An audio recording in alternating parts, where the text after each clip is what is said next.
Oke Tani, sekarang sudah musim berkurban. Mau tahu nggak, ada satu teknik berkurban yang ternyata lebih banyak manfaatnya.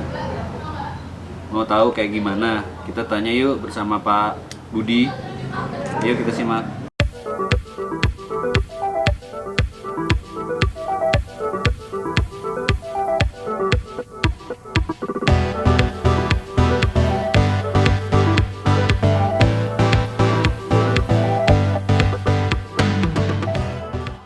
Pak, ini kan ceritanya satu model bahwa berkurban itu tidak hanya potong di tempat kemudian dibagi-bagikan. Ternyata ada juga satu pola di mana bisa dalam bentuk kemasan kaleng, gitu ya Pak? Iya, betul. Itu ceritanya gimana sih Pak? Ya, jadi ada beberapa dasar ya. Jadi seringnya kita tuh ketika kurban sering terjadi gap, terutama di kota besar dengan pedesaan atau daerah-daerah tertinggal. Di kota besar hari itu banyak daging dan itu sampai kewalahan untuk membagi-bagikannya, sehingga daging itu menjadi stok dan menjadi resiko busuk. Dan bahkan ada yang didistribusikan sampai menjadi biru-biru. Nah, sedangkan yang di daerah yang susah terjangkau itu belum nyampe. Nah, dari gap itu maka kita mencoba berpikir bagaimana daging itu bisa kita proses ready to eat ya, siap santap, dan dia aman di suhu ruang sehingga bisa lintas jarak, lintas waktu. Nah, maka proses yang dilakukan dalam penanganan daging pasca pemotongan kurban ini adalah konsepnya ready to eat. Yang kedua diproses dengan proses namanya sterilisasi. Sterilisasi itu pemanasan di atas suhu 100 derajat sehingga bakteri mati, jamur mati tanpa pengawet tahan hingga 3 tahun. Sehingga selain bisa dinikmatin pada hari H oleh si pekurban dan masyarakat di sekitar pekurban, bisa juga dinikmati oleh masyarakat yang jauh dari pekurban. Jadi tebar manfaatnya lebih dapat begitu, lebih luas begitu, karena dia bisa lintas jarak, lintas waktu, dan juga ini bisa digunakan buat beberapa instansi atau korporat untuk kegiatan siaga bencana, kegiatan untuk perbaikan gizi buruk begitu ya. Ditambah dengan kondisi yang sekarang ini pandemi, di mana orang untuk berkerumun itu relatif diperminim, diperkecil, kemudian melakukan aktivitas juga terbatas, tetapi ibadah juga harus tetap berjalan. Jadi kami mencoba untuk menjadi bagian dari solusi, biarpun kita harus di rumah, tapi tetap bisa beribadah. Dan insya Allah lebih berkah. Kenapa lebih berkah? Karena potensi sebarannya lebih luas. Ditambah lagi dengan konsep untuk pengalengan itu berarti kan memberdayakan warga setempat gitu untuk bekerja gitu ya Pak. Satu, dengan pengalengan itu memberdayakan warga setempat untuk bekerja. Yang keduanya adalah bisa disetting untuk lebih luas memberdayakan petani peternak gitu.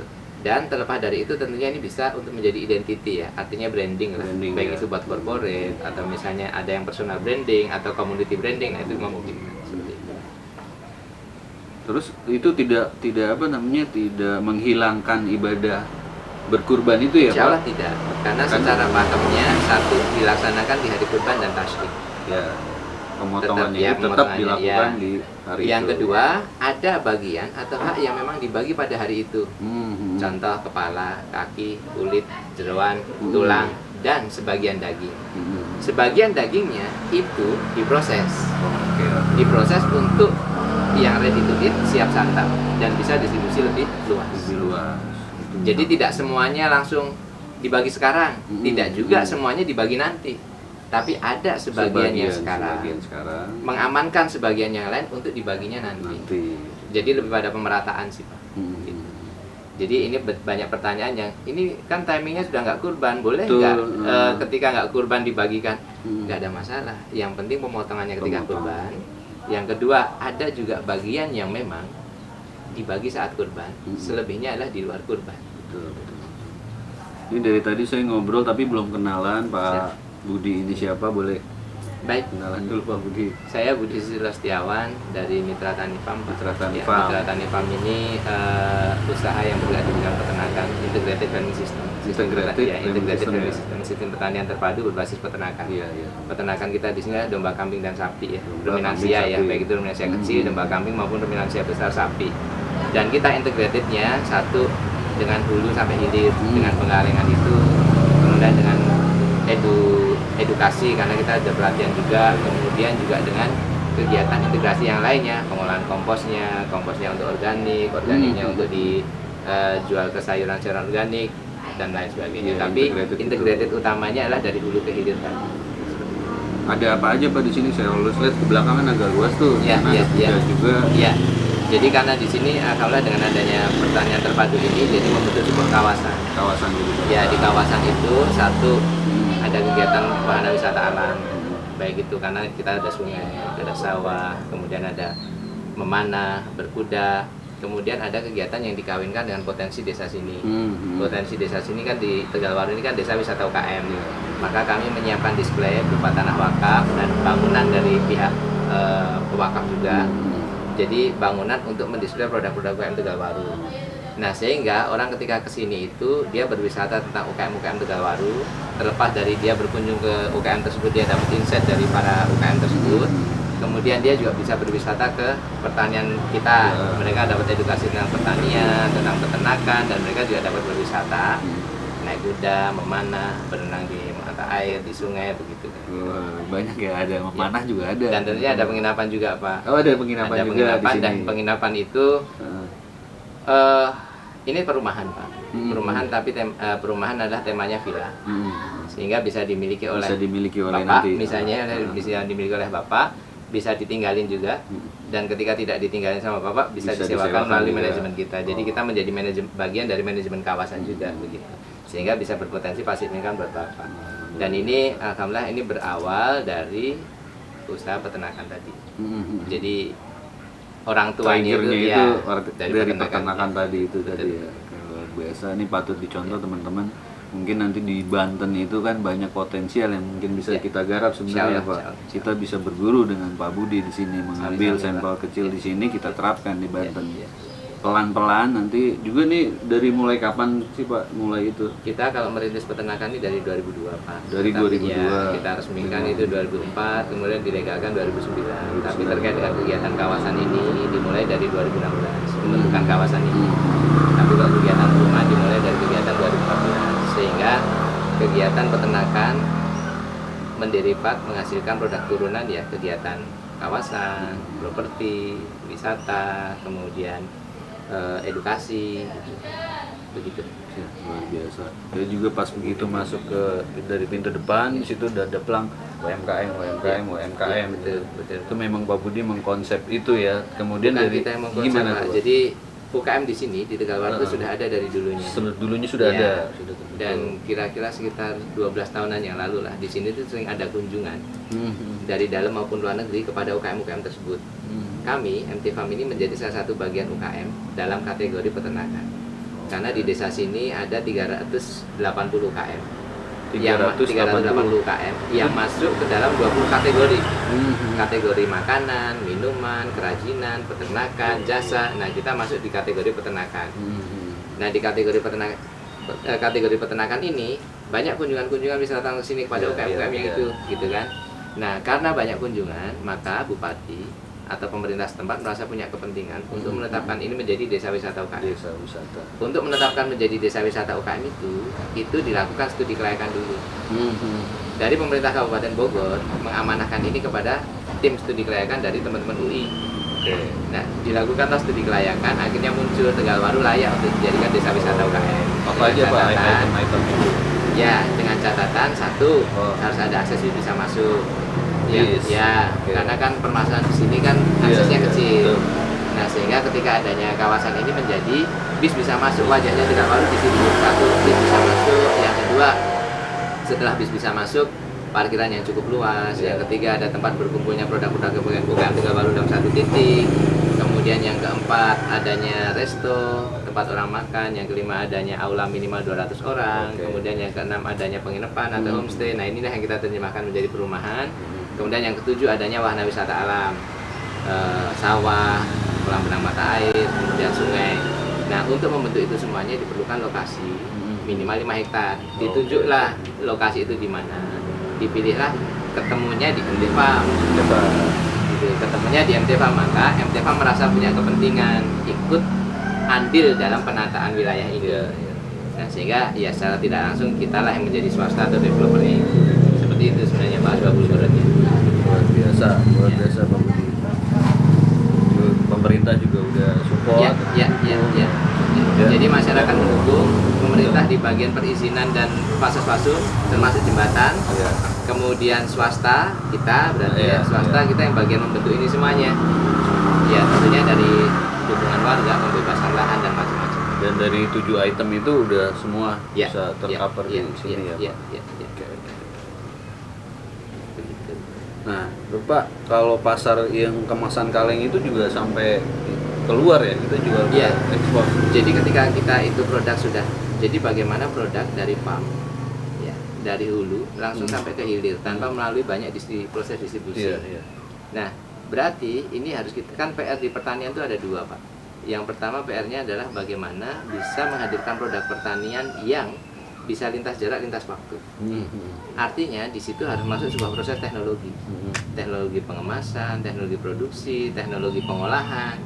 Nah, yang memerankan teknologi ini siapa? Ya tentunya kampus, Iya. tentunya orang-orang Iya, yang iya. peneliti gitu ya, yang mau terjun ke situ. Nah, ketika ini produk pertanian ini sudah salah satunya dengan proses steril tadi, kita sebagai peternak dikasih teknologi tentang pengolahan pangan, Iya, teknologi iya. sterilisasi, clear kan? Sehingga menjadilah produk ini bisa lintas jarak, lintas waktu, Lintas jarak. karena dia bakteri mati, jamur mati tanpa pengaruh sehingga tahan 3 tahun.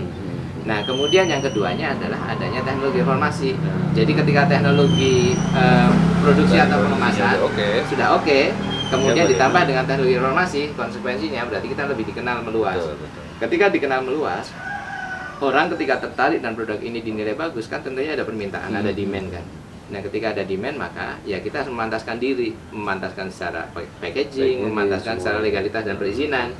Nah, alhamdulillah yang kemarin itu kita sudah masuk ke New Zealand. Tapi baru sekali ya Pak, dan ini insya Allah mau proses yang kedua, mohon doanya. Amin. Dan kemudian yang berikutnya ini kita sedang proses ke Turki dan kita sedang approach nih ya. Karena kalau di Turki itu kan mensyaratkan beberapa persyaratan apa ya namanya IMAP lah. IMAP itu di situ ada GDP, GMP, ISO, ACCP. Nah, alhamdulillah kita sudah. Jadi kalau misalnya legalitasnya itu insya Allah kita sudah clear lah. Sehingga kita bisa untuk ekspor atau lebih jauh. Dan ini harapan kami MT Farm ini menjadi salah satu logo buat gerbong peternak-peternak di Indonesia. Sehingga kita bisa membawa ini bisa go internasional. Harapannya menjadi salah satu logo dan insya Allah mudah-mudahan itu terwujud lah. Terlepas dari logo buat gerbong peternak-peternak itu, kita juga bisa membantu UKM-UKM yang lain. Betul. Misal kayak soto khas Bogor, kemudian pindang patin dari Sumsel, kemudian rendang telur puyuh, kemudian masakan yang lainnya untuk dimaklunkan. Ini Pak Budi luar biasa ilmunya, juga teman-teman yang mau mulai pertanian peternakan mungkin butuh tips trik bagaimana mau mulai bisnis ini, bisa juga bergabung dengan di sini. Gimana Pak Budi? Ya, 4 hal. Yang pertama dalam sebuah proses itu kita harus yakin bahwa ini kita bisa, yakin bahwa kita mampu, yakin atas pertolongan Allah kita berhasil. Ya, artinya keyakinan itu harus dipupuk dari awal, karena itu basic, Terpatri di hati itu. dan itu ya niat baik kan ya Pak. Nah, yang kedua setelah keyakinan tentunya dengan ikhtiar yang optimal. Ikhtiar tidak cukup, tapi harus optimal. Jadi ikhtiar optimal itu penting. Mudah menyerah lah ya. Ya, mudah menyerah dan nggak setengah-setengah, dengan berangkat dari modal keyakinan ditambah dengan ikhtiar optimal, insya Allah. Nah, kemudian yang ketiga setelah ikhtiar optimal maka dibarengi dengan ilmu. Dengan ilmu itu kalau kita tidak tahu ya bertanya, mau belajar, dan kalau kita sudah tahu mau berbagi. Karena definisinya ilmu itu seperti itu. Kemudian yang keempat, ketika satu kita jalani keyakinan, kemudian yang kedua ikhtiar optimal dibarengi dengan ilmu. Apakah langsung berhasil? Bisa. Apakah bisa tidak berhasil? Bisa. Ditunda. Artinya ini sebuah ujian. Nah, maka yang keempatnya adalah kita butuh kesabaran. Nah, sabar, konsisten, komitmen, 4 hal itu ketika kita lakukan, maka insya Allah jaminan Allah itu sudah pasti berhasil. Ini didapat dari mana? Ya, kita sudah pada hafal semuanya tentunya ya. Surat wal asr, surat pendek itu innal insana lafi khusr. Kita dijamin pasti rugi. Jangankan aktivitas kita hidup kita itu udah rugi, kecuali ilal ladzina amanu. kalau saya tidak bicara konteks vertikal ya Pak, saya Iya. bicara konteks horizontal saja, kecuali innal ladzina amanu, artinya kita yakin. Ya. Yang kedua wa amilus sholihat, tidak cukup hanya beramil saja tapi amilus sholihat. Amil sholihat itu artinya berbuat baik, itu artinya ikhtiar optimal. Tidak cukup hanya amil tapi amilus sholihat, ikhtiar optimal. Yang ketiga wa tawassaw bil haq, nasihat-nasihat dengan kebenaran. Artinya yang sudah tahu mau memberitahu, yang belum tahu mau belajar. Ya. Makanya tadi saya sampaikan, yuk bagaimana di sana biar bisa terjadi kita saling Ya. share gitu ya. Artinya itu konteksnya adalah kita saling berbagi. Nah kemudian yang keempatnya wa tawassaw bis sabr. Nah, jadi saling nasihati dengan kesabaran, karena itu butuh proses, butuh waktu. Tidak ada yang semudah membalikan telapak Betul, tangan. betul. Jadi ketika aktivitas apapun kita lakukan dengan modal yang 4 ini sesuai dengan ayatnya begitu, Iya, iya. maka bukan saya yang menjamin, tapi sudah yang Maha Kuasa yang menjamin kita insya Allah berhasil. Jadi sebenarnya kita hanya mengaplikasikan itu saja. Aplikasikan itu. Apapun itu bidangnya, bidang itu hanya objek saja. Hmm. Bisa jadi kita sebagai peternak, bisa jadi kita sebagai politisi, bisa jadi kita sebagai pemerintahan atau sebagai apa, itu bidang Itu- saja. itu Tetapi bisa. polanya adalah 4 tadi. Empat tadi itu bisa untuk semua ya, Ya. secara global gitu. Betul, betul. Terima kasih banyak Pak Budi Sami-sami. atas waktunya. Mudah-mudahan ini bisa bermanfaat dan bisa diterapkan sama junior untuk bisa meniru 4 yang tadi itu yang kita bisa amalkan. Demikian warga tani, akhir kata, assalamualaikum warahmatullahi wabarakatuh. Waalaikumsalam warahmatullahi wabarakatuh.